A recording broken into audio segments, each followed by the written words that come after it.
Hey dreamer, please.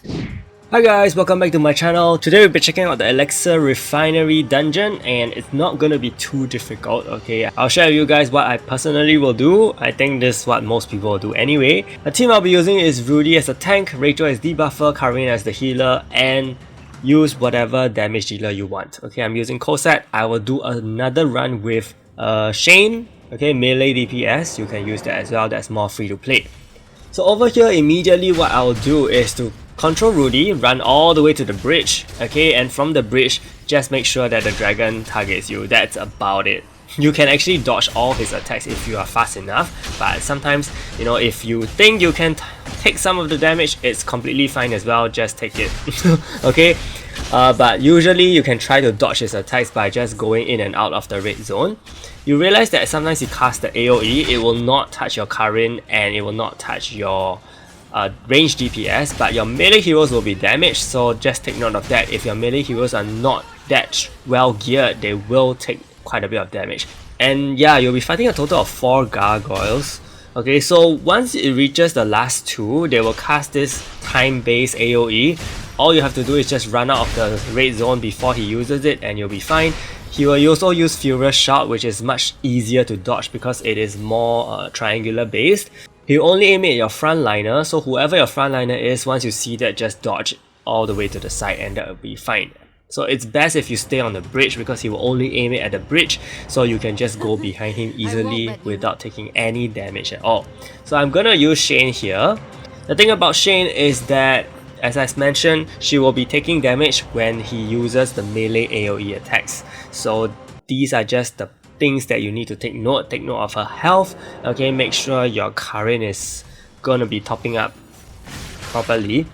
But normally I will just taunt, or so-called taunt, with the Rudy because he's my frontliner, and usually the Gargoyle will just follow Rudy and cast damage towards Rudy.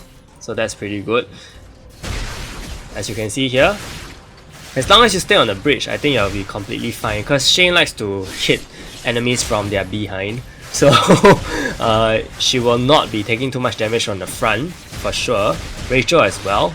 So whenever you do the triangular thing, all you need to do is just move in and out of the red zone. For this time-based AoE, I'm pretty sure if you are well geared, you can actually take the damage, but not. I just want to show you guys to not take the risk, okay? So run out all the way, make sure all your heroes survive, because if you are at a lower kind of CP level, okay, and you're tackling a higher dungeon tier, it's not gonna be that fun. It's gonna be painful for sure.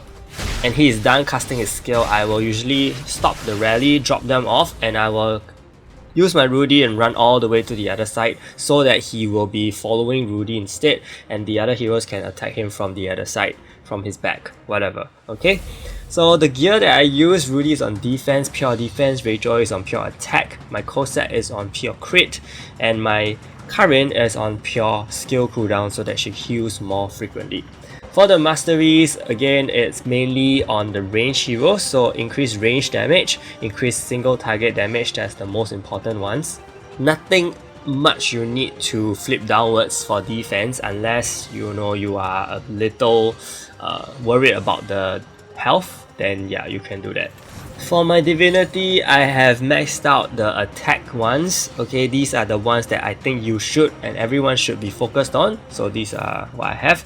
And for the potentials, you have, my Shane is actually on partial attack, my Cosat is on full attack, my Rachel is on mostly defense and HP, partial attack, okay, Karin is on HP and defense mainly, and Rudy as well.